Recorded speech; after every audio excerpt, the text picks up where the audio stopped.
Good morning to all students of class 9th. I, Ramanand sir, want to teach you physics. This chapter has been taken from lesson 2, Force and Law of Motion.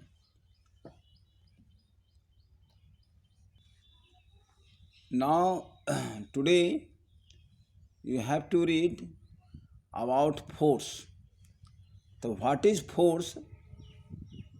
Force के बारे में हम चर्चा करेंगे कि बल क्या है. Force is that external push और pull acting on an object which changes और tries to change the state of rest और of uniform linear motion of an object और changes the direction of motion. बल क्या है? बल वह भौतिक खिंचाव कहिए या ढकेलना कहिए, किसी वस्तु को खींचने की प्रवृत्ति हो या आगे की बढ़ाने की प्रवृत्ति हो, या वस्तु की जो अवस्था है, चाहे वह गति की अवस्था में हो चाहे विराम की अवस्था में हो, उसे वह परिवर्तन लाने की कोशिश करता है. अब जैसे मान लीजिए कि कोई वस्तु अस्थिर है तो उसे धक्का दे करके आगे बढ़ाने की कोशिश करता है या उसे मोशन में ला देता है. या मान लीजिए कोई वस्तु बहुत तेज़ गति से आ रही है तो बल लगाकर उसे अस्थिर करने की प्रवृत्ति रखता है या चेष्टा करता है, या समझिए कि उसको अस्थिर कर ही देता है. या कहिए कोई वस्तु की दिशा बदलने में भी, वस्तु की जो दिशा है उस दिशा को बदलने में भी कामयाब करता है ये. तो फोर्स जो है दिशा को बदलने में भी कोशिश करता है या दिशा भी बदल देता है. तो ये फोर्स की परिभाषा है, इसे आप अच्छी तरह से याद कर लेंगे. अब देखना है कि बल के प्रकार कितने हैं. How many types of force? तो there are two types of force. एक बैलेंस्ड फोर्स होता है, दूसरा अनबैलेंस्ड फोर्स होता है. बैलेंस्ड फोर्स का मतलब होता है संतुलित बल, और अनबैलेंस्ड फोर्स का मतलब होता है असंतुलित बल.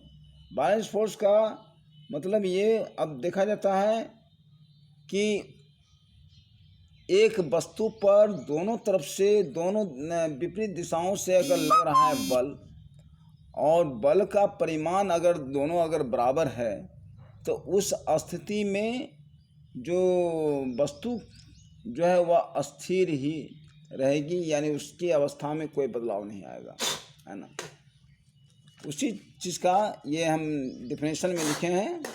When two forces of equal magnitude but acting in mutually opposite direction act simultaneously on an object placed at rest on a smooth floor. The net acting on the object, the net force acting on the object is zero, as shown in figure 2.2, and we say that the two forces are balanced forces and cannot cause any change in a state of rest of the motion. तो उसी तरह से देख लीजिए, ये figure जो है दोनों तरफ से F1 और F2 बल लगाया जा रहा है एक वस्तु पर, लेकिन दोनों की जो दिशा है अलग अलग विपरीत है, और दोनों बल का जो मैग्नीट्यूड है हमारा बराबर है, इक्वल है. तो F1 इक्वल टू F2. इस अवस्था में वस्तु जो है वह ज्यों का त्यों रहेगा, यानी उसकी स्थिति में कोई बदलाव नहीं आएगी. अब देखना है अनबैलेंस्ड फोर्स. व्हेन टू और more forces acting simultaneously on an object have a non zero resultant force and change the state of rest और of uniform linear motion of the object, the forces are said to be unbalanced force. अब देखना है कि असंतुलित बल. असंतुलित बल में क्या है कि बल का परिमाण जो है अलग अलग भी हो सकता है। दो विपरीत बल लगाया जा रहा है इस वस्तु पर, दोनों का परिमाण विपरीत है, अलग अलग है। अगर मानते हैं कि F1 मैग्नीट्यूड अगर बड़ा है F2 से, तो क्या होगा कि F1 माइनस F2 मतलब वस्तु जो है यानी F2 डायरेक्शन में वह उसकी गति होगी, और यदि F2 मैग्नीट्यूड में अगर बड़ा है F1 की तुलना में, तो इसका मूविंग करने की जो डायरेक्शन होगा वह F1 की दिशा में होगा। इस तरह से ये अनबैलेंस फोर्स का डेफिनेशन हुआ। वस्तु की स्थिति में इसमें बदलाव आ जाता है। अब चलते हैं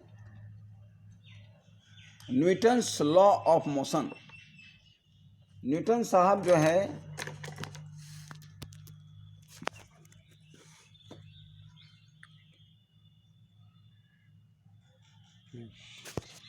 अब चलते हैं हम लोग न्यूटन्स लॉ ऑफ मोशन में।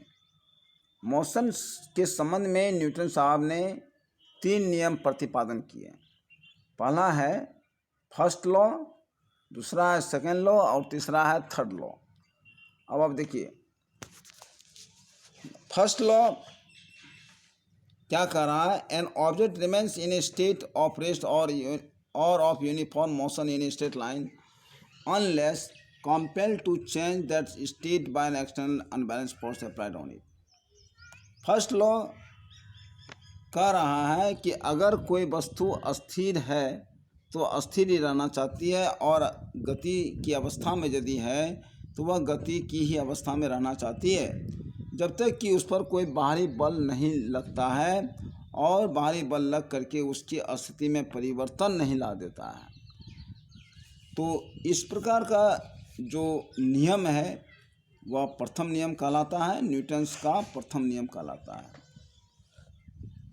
और इस नियम को जड़त्व के नाम से भी जानते हैं, इनर्शिया जिसको बोलते हैं इंग्लिश में इनर्शिया, जड़त्व। We can define force from the first law. तो प्रथम नियम से भी हम फोर्स का डिफिनेशन हम जान सकते हैं, परिभाषित कर सकते हैं। Second law, the rate of change of momentum of an object is directly proportional to the applied unbalanced force on it and takes place in the direction of force applied. Second law कहता है कि rate of change of momentum of an object is directly proportional to the applied unbalanced force on it takes place in the direction of force applied it. दूसरा नियम ये बता रहा है कि वस्तु का जो संवेग है उसमें परिवर्तन के दर जो है, संवेग में परिवर्तन की दर जो है वह बल का सीधा समानुपाती होता है जिस दिशा में बल लगाया जा रहा है। ये है सेकेंड लॉ। अब देखना है कि थर्ड लॉ क्या है। To every action there is an equal and opposite reaction. The action reaction forces act simultaneously for the same time on two different objects interacting with one another. तीसरा नियम बताता है क्रिया बराबर विपरीत प्रतिक्रिया होती है। क्रिया, हर क्रिया के बराबर विपरीत प्रतिक्रिया होती है, और वह भी अपोजिट डायरेक्शन में यानी उल्टी दिशा में।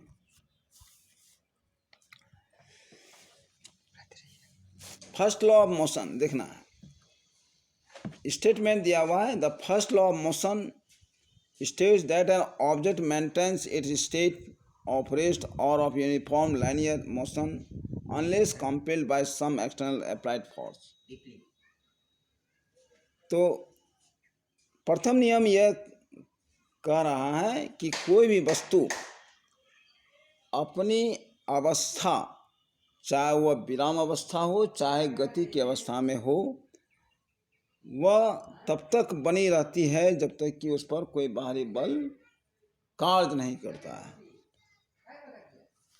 अब एक्सप्लेनेशन में देख लीजिए, the law has two parts, इस नियम के दो भाग हैं। According to the first part of the law, इस लॉ का प्रथम हिस्से के अनुसार, an object at rest will remain at rest unless compelled by some external unbalanced force।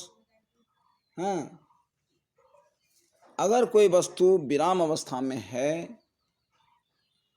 तो विराम अवस्था में ही रहेगी जब तक कि उस पर कोई बाहरी बल कार्य नहीं करता है।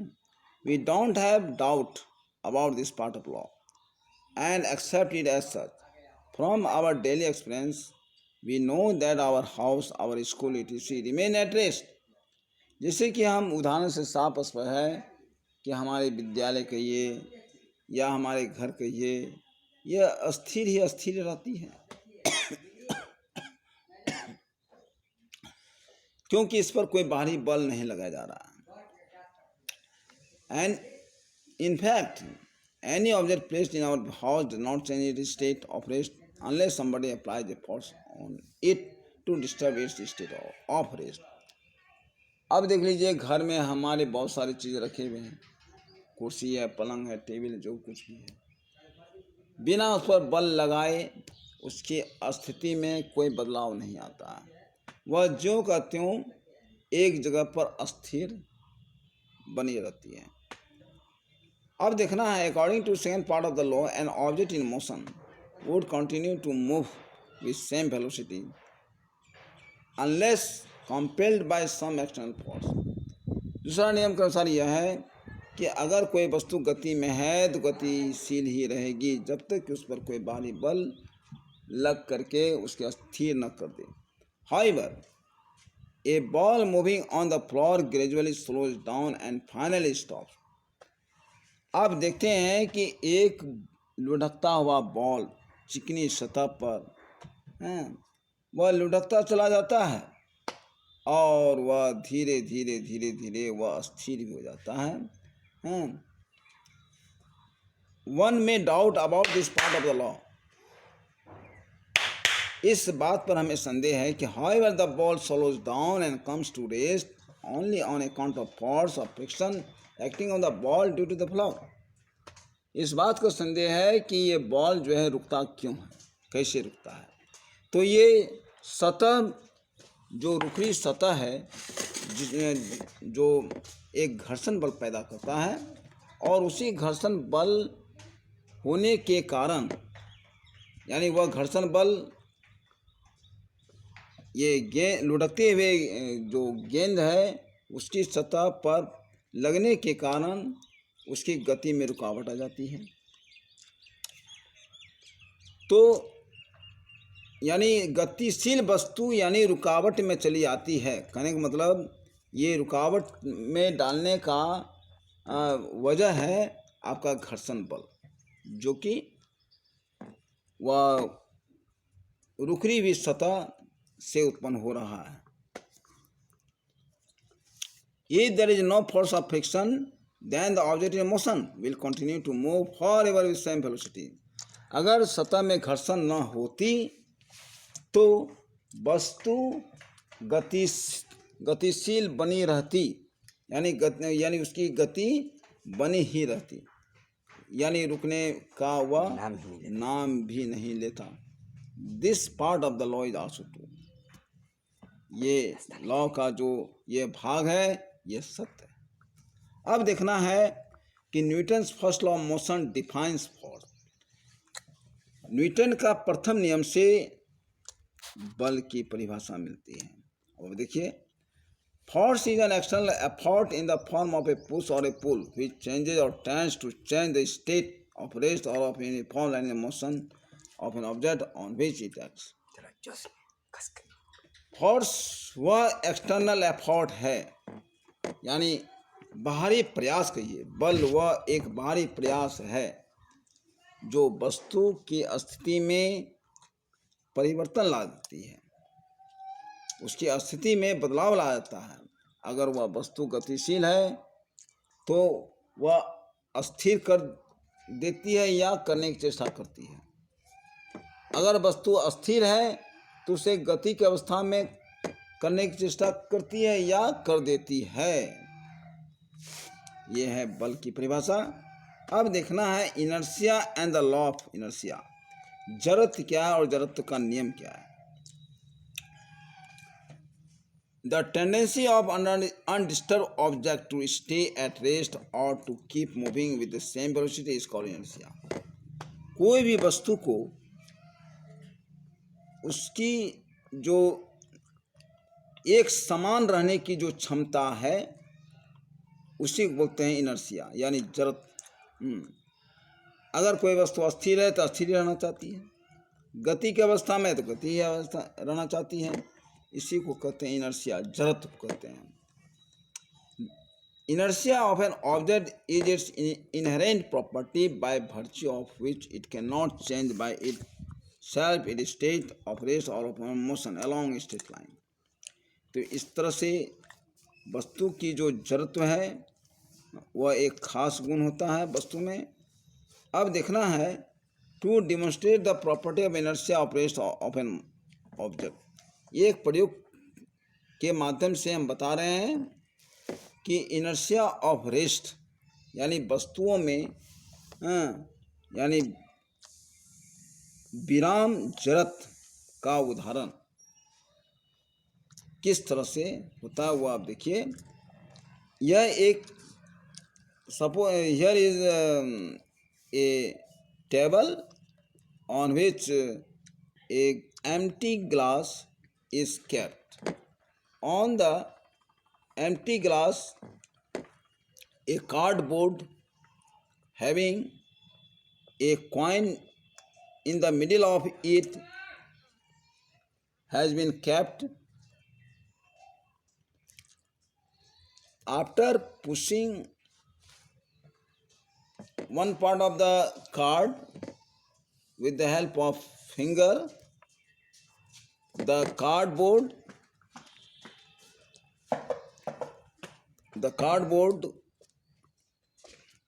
goes forward and the coins